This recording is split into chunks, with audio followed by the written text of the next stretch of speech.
wanayetushambulia kwa sababu hatumuoni. Ndio maana kuna umuhimu wa kufanya nini?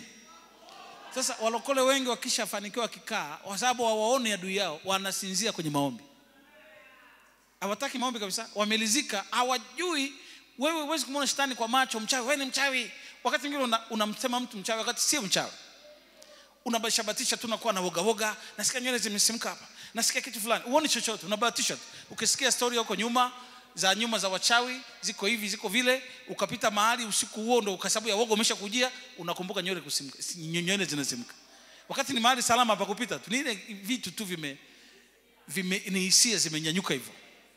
Shetani umuone amekaa. Hatuna uwezo wa kumuona shetani. Mwenye uwezo wa kumuona shetani peke yake ni nani? Kwa hiyo ndio maana lazima tuwe kwa Mungu ili tumshinde huyu.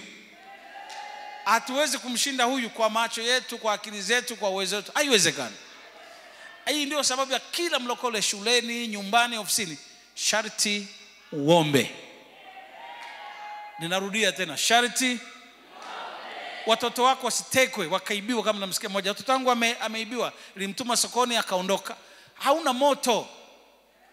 Maombi ndio yanakuletea moto. Matendo kama ya kongamano kama hayo, utumike, ufanye kazi, ndio yanaamsha uwezo wa Mungu ndani mwako.